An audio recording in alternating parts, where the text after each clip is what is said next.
కాకుండా టొమాటో చెట్టుకి తీసుకోవాల్సిన కేరింగ్ ఎలా మెయింటైన్ చేయాలి, వాటరింగ్ ఎలా ఉంటుంది, దాని పెస్ట్ ఏంటి, అవన్నీ డిస్కస్ చేయబోతున్నాను. సో ఇప్పుడు నా టొమాటో కాప్ చూపిస్తాను రండి. ఇదిగోండి చూసారా మా టొమాటో కాప్ ఎంత చక్కగా ఉందో, గుత్తులు గుత్తులుగా. ఇవి చూస్తే చాలా హ్యాపీ అనిపిస్తుంటుంది మాకు ఎప్పుడు, అంటే కష్టానికి ఫలితం వచ్చినట్లుగా. అండ్ అంతేకాకుండా ఇవి కూడా వస్తున్నాయి, ఇగోండి చూసారా ఎంత బాగా వస్తున్నాయో. సరైన కేరింగ్ తీసుకుంటే మనకి ఇంత చక్కగా వస్తాయండి. ఎక్కడ చూసినా చక్కగా ఉన్నాయి చూసారా, గుత్తులు గుత్తులుగా. ఈ లోపల కూడా ఉన్నాయి, ఇవ్వండి మంచి సైజు కూడా వస్తున్నాయి. మనం టొమాటో చెట్టుకి తీసుకోవాల్సిన ఫస్ట్ కేరింగ్ ఏంటంటే మన సాయిల్లో ఎప్పుడూ మాయిస్ట్ అనేది ఉండాలండి. ఈ టొమాటోస్కి ఏంటంటే మనం మొదట నార వేసుకోవాలండి. మనం బయట నార్మల్గా సీడ్స్ కొని తీసుకురావచ్చు, లేదు అంటే మన ఇంట్లో టొమాటోలు ఉంటాయి కదా మంచి సైజు వచ్చినవి, క్వాలిటీ బాగున్నవి, అవి కూడా మనం తీసుకొచ్చి గార్డెన్లో వేసుకోవచ్చు. విత్తనాలు వేసుకున్న ఒక 3 రోజులకి మొలకలు అనేవి వచ్చేస్తాయండి. ఆ తర్వాత నుంచి 10-15 రోజుల తర్వాత నుంచి 1 మంత్ లోపు మనం ఆ మొక్కల్ని తీసుకెళ్ళి ట్రాన్స్ప్లాంట్ చేసుకోవచ్చు. ఇంకా ఏంటంటే ఈ వంకాయ కానీ టొమాటోస్ కానీ ఇవి ఏంటంటే మనం ట్రాన్స్ప్లాంట్ చేస్తే వాటి ఎదుగుదల చాలా బాగుంటుందండి.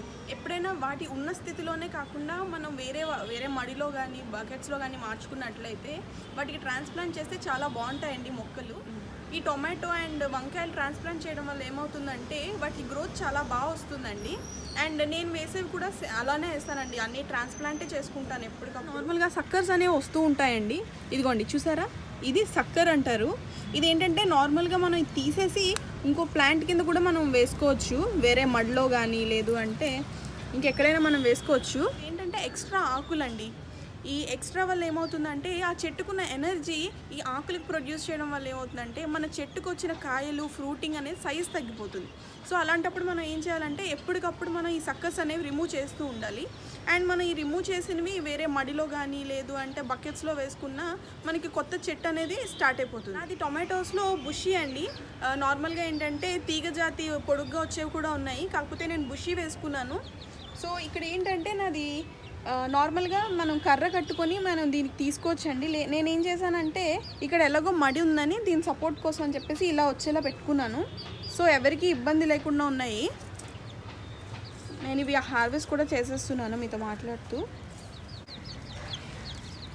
ఈ టొమాటోలకి ఏంటంటే పెస్ట్ కూడా చాలా ఎక్కువ వస్తుందండి. పెస్ట్ కూడా అది కూడా మనకి ఏంటంటే సాయిల్ నుంచి ఇన్ఫెక్షన్ అయ్యే ఛాన్సెస్ కూడా ఉన్నాయి. అందుకే మనం ఏం చేస్తామంటే మనం సాయిల్ దగ్గర కొంచెం గ్యాప్ ఇచ్చేయాలండి. ఆకులు తీసేసి ఆ తర్వాత నుంచి గ్యాప్ వచ్చేలా పెట్టుకోవాలి.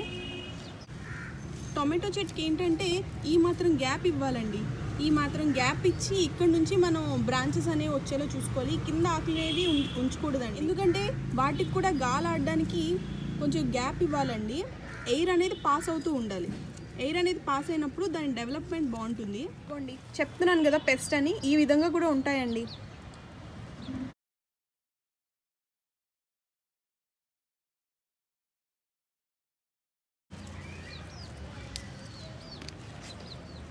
మాకు ఈ టొమాటోస్ కాప్ చాలా బాగా వస్తుందండి.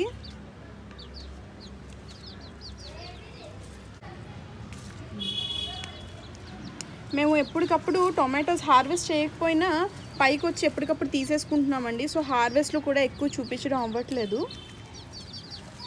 ఈ టొమాటో చెట్టు వచ్చేసి గ్రో బ్యాగ్స్లో వేసుకున్నానండి.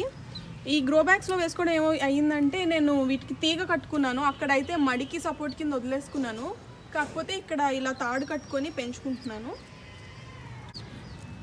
ఈ టొమాటో చెట్లకి ఏంటంటే సన్లైట్ అనేది 8 hours ఉండాలండి ఎప్పుడైనా.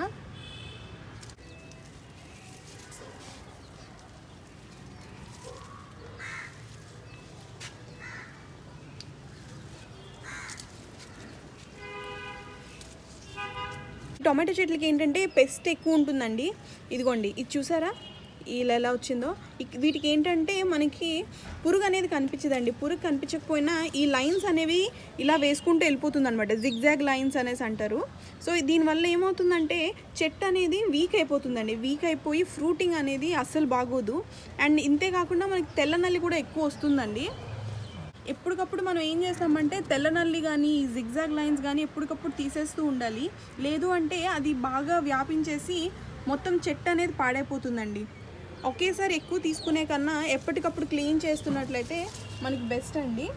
మట్టి నుంచి కూడా కొంత పెస్ట్ అనేది వస్తుందండి. ఇది అందుకని మనం ఏం చేస్తామంటే మొక్క మొదట్లో కూడా కొన్ని ఆకులు అనేవి తీసేయాలి. టొమాటో, వంకాయ లేదా పచ్చిమిర్చి ఇలాంటివి ఏంటంటే సెల్ఫ్ పాలినేషన్ ప్లాంట్స్ అండి. మనం మిగతా వాటికి ఏంటంటే మేల్ అండ్ ఫీమేల్ ఫ్లవర్స్ తీసుకొచ్చి మనం పాలినేట్ చేస్తాం, లేదంటే బీస్ అనేవి పాలినేట్ చేస్తాయి. కానీ వీటికి ఏంటంటే ఇవి సెల్ఫ్ పాలినేషన్ ప్లాంట్స్. ఎలా అంటే ఈ ఫ్లవరింగ్ అనేది ఉంది కదా, సో ఈ ఫ్లవరింగ్లోనే మనకి మేల్ అండ్ ఫీమేల్ ఉంటాయండి. సో మనకి ఇప్పుడు పాలిన్ అనేది ఫీమేల్ మీద పడాలండి. సో అందుకని మనం ఏం చేస్తామంటే చెట్టుని ఇలాగా జర్క్ ఇవ్వాలి. ఇలా జర్క్ ఇవ్వడం వల్ల ఏమవుతుందంటే ఆ పాలిన్ అనేది ఆ ఫీమేల్ మీద పడి మనకి పాలినేషన్ అయ్యి ఒక ఫ్రూట్ అనేది డెవలప్ అవుతుందన్నమాట. టొమాటో చెట్లకి ఏంటంటే మనం కటింగ్స్ నుంచి కూడా ప్రాపగేషన్ చేసుకోవచ్చు అండి. మనం అంతేకాకుండా ఎయిర్ లేయరింగ్ పద్ధతి కూడా చేసుకోవచ్చు అండి. ఎయిర్ లేయరింగ్ పద్ధతి ద్వారా ఏంటంటే మనకి ఈ చెట్టుకు వచ్చిన ఫ్రూటింగ్ ఎలా ఉందో సేమ్ అలానే అదే సైజు అదే టేస్ట్తో మనకి ఇంకొక చెట్టు కూడా తయారు చేసుకోవచ్చు. అండ్ మనకి ఏంటంటే ఈ టొమాటో చెట్టు అనేది చాలా విధాలుగా వేసుకోవచ్చు అండి. మనం సీడ్స్ ద్వారా వేసుకోవచ్చు, ఈ సక్కర్స్ ద్వారా వేసుకోవచ్చు, లేదు అంటే ఎయిర్ లేయరింగ్ చేసుకోవచ్చు. అండ్ ప్రాపగేషన్ కూడా కటింగ్స్ ద్వారా చేసేసుకోవచ్చు అండి. ఒక చిన్న కొమ్మ తీసి మనం వేరే దగ్గర పాతేసుకున్నా మనకి వచ్చి ఆకుముడత అనేది కూడా వస్తుందండి. ఈ ఆకుముడత వల్ల ఏంటంటే చెట్టు వీక్ అయిపోతుందండి. ఏదైనా పెస్ట్ రావడం కానీ ఆకుముడత రావడం కానీ వీటి వల్ల ఏంటంటే చెట్టు అనేది వీక్ అయిపోతుంది. వీక్ అయిపోయి ఆ ఫ్రూటింగ్ అనేది సరిగ్గా ఉండదన్నమాట, టేస్ట్ అనేది పోతుంది. ఈ ఆకుముడత అనేది పోవడానికి మనం ఏం చేస్తామంటే మనం బటర్ మిల్క్ ఉంటుంది కదండి, మజ్జిగ, ఇది స్ప్రే చేస్తే సరిపోతుందండి ఎప్పటికప్పుడు. అలా అయితే మనకి ఆకుముడత అనేది కంట్రోల్ అవుతుంది. మంది అంటూ ఉంటారు కదండి వాళ్ళ టొమాటో చెట్లకు ఉన్న కాయల్లానే ఉండిపోతున్నాయి, పండట్లేదు అని చెప్పేసి. దానికి ఏంటంటే చెట్టు మొదట్లో మనం ఎప్సమ్ సాల్ట్ వేసినట్లయితే మనకి కాయలు అనేవి పండుతాయండి. సాయిలింగ్కి వచ్చేసరికి మన యూనివర్సల్ సాయిల్ సరిపోతుందండి. సో యూనివర్సల్ సాయిల్తోనే మనకి చెట్టు చాలా బాగా వస్తుంది. అంతేకాకుండా ఎవ్రీ 15 డేస్కి మనం ఏదో ఒక ఫర్టిలైజర్ ఇస్తూ ఉండండి. ఎగ్ ఆయిల్ ఫర్టిలైజర్ కానీ మస్టర్డ్ కానీ, లేదు అంటే మనం అప్పుడప్పుడు 15 డేస్కి ఒకసారి వర్మీ యాడ్ చేస్తున్నాం, అలా మనకి బాగుంటుందండి. అండ్ నీమ్ పౌడర్ కూడా యాడ్ చేస్తూ ఉంటే చాలా బాగుంటుందండి. నేను వచ్చేసి ఎప్పుడు కిచెన్ వేస్టే వేస్తున్నానండి. కిచెన్ వేస్ట్ వేస్తున్నాను అండ్ ఎప్పుడులాగే అన్ని మొక్కలకి ఇచ్చినట్టు ఫర్టిలైజర్స్ ఇస్తున్నాను. స్పెషల్గా ఏం తీసుకోవట్లేదు.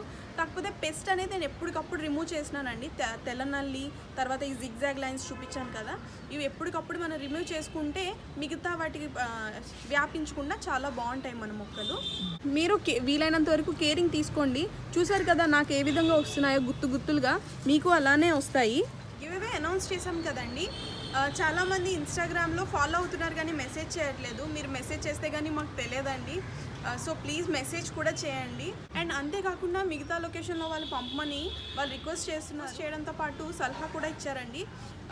టిష్యూ పేపర్ కానీ లేదు అంటే కోకోపీట్లో పెట్టి ఇమ్మంటున్నారు. సో వీలైనంత వరకు మేము ట్రై చేస్తామండి. అది కనుక సక్సెస్ అయినట్లయితే నేను మిగతా వాళ్ళకి కూడా కటింగ్స్ కూడా ఇవ్వగలుగుతాను, ఓన్లీ సీడ్సే కాకుండా. ఈ గివ్ అవే అయిపోగానే నేను మిగతా లొకేషన్స్ అందరికీ కూడా సీడ్స్ గివ్ అవే ప్లాన్ చేస్తున్నానండి. ఎవరైనా పార్టిసిపేట్ చేస్తున్నట్లయితే మాకు యూట్యూబ్ కామెంట్స్ కాకుండా ఇన్స్టాగ్రామ్లో ఫాలో అవ్వడమే కాకుండా మెసేజ్ కూడా చేయండి ఇన్స్టాగ్రామ్లో. అండ్ అంతేకాకుండా చాలామంది మాకు రిటర్న్ సీడ్స్ ఇస్తా అంటున్నారు. That's very happy. మా ఫ్యామిలీ మెంబర్స్ అందరం చాలా హ్యాపీగా ఫీల్ అవుతున్నాము. Thank you so much for the support. ఇప్పుడు చాలామంది ఆర్గానిక్ ఫుడ్ మీద స్టార్ట్ చేశారండి. కాకపోతే మనకి ఏంటంటే బయట ఆర్గానిక్ ఫుడ్ దొరుకుతుందండి, కానీ దానికి బదులు మనమే పెంచుకుంటే ఆ సాటిస్ఫాక్షన్ కూడా చాలా బాగుంటుంది. ఏంటంటే నాకు చాలామంది మెసేజెస్ కూడా చేస్తున్నారు గివ్ అవేలో, నేను 9th క్లాస్ కిడ్ని, నేను కూడా గార్డెనింగ్ చేస్తున్నా అని చెప్పేసి. మాకు చాలా హ్యాపీ అనిపిస్తుంది. ఒక ఎన్విరాన్మెంట్ అనేది సేఫ్ అవుతుంది కదా అని చెప్పేసి. ఏంటంటే మనం ఇంట్లో ఉన్న మెంతులు ఇవి కానీ ఒకసారి మీరు సోక్ చేసి వేసి చూడండి మట్టిలో, మీకు హ్యాపీనెస్ స్టార్ట్ అవుతుంది మొలకలు చూడగానే. సో అక్కడ నుంచి లీఫీ వెజిటబుల్స్ అండ్ ఆ తర్వాత నుంచి మీరు టొమాటోస్ ఇలాంటివి స్టార్ట్ చేయండి, మీకు కూడా చాలా హ్యాపీ అనిపిస్తుంది. మాకు చాలామంది కంగ్రాచులేట్ చేస్తున్నారండి సెకండ్ టైం గివ్ అవే చేస్తున్నందుకు. మేము మొదట్లో నర్సరీస్కి వెళ్ళి కొనుక్కునే వాళ్ళమండి మొక్కలు ఇవన్నీ. సో తర్వాత అర్థమైంది కటింగ్స్ నుంచి వీటన్నిటి నుంచి ప్రాపగేషన్ చేసుకోవచ్చు అని. సో గివ్ అవే ఇవ్వడానికి కూడా కారణం ఇదే అండి. మిగతా వాళ్ళు కూడా లేని మొక్కలు పెంచుకుంటారు అండ్ ఇంట్రెస్ట్ అనేది పెరుగుతుంది కదా, వాళ్ళకు కూడా మనీ సేవ్ అయినట్లు ఉంటుంది అండ్ మాకు కూడా హ్యాపీనెస్ అండి. చాలామంది మాకు ఫొటోస్ పెడుతున్నారు ఇన్స్టాగ్రామ్లో కానీ ఈమెయిల్స్లో కానీ పెడుతున్నారు, మాకు అన్నీ వస్తున్నాయి అని చెప్పేసి చాలా హ్యాపీగా ఫీల్ అవుతున్నాం మా ఇంట్లో అందరం. సో గివ్ అవేస్ పెట్టడానికి కూడా ఇదే కారణం అండి. అండ్ ఈ గివ్ అవే అనేది ఇప్పుడు అప్పుడే ఆపము, అలా కంటిన్యూ చేస్తూ ఉంటాము. కాకపోతే కొంచెం రెగ్యులర్ టైమింగ్స్ తీసుకుంటూ ఉంటాము. So much for the support అండి. మీ సపోర్ట్ ఇలానే ఉండాలని కోరుకుంటున్నాము. మీరు ఇస్తున్న ఇన్స్పిరేషన్ కూడా మాకు చాలా హెల్ప్ అవుతుంది ఇవన్నీ చేయడానికి, గివ్ అవే అనౌన్స్ చేయడానికి. So thank you so much for watching a video. Wish you happy garden.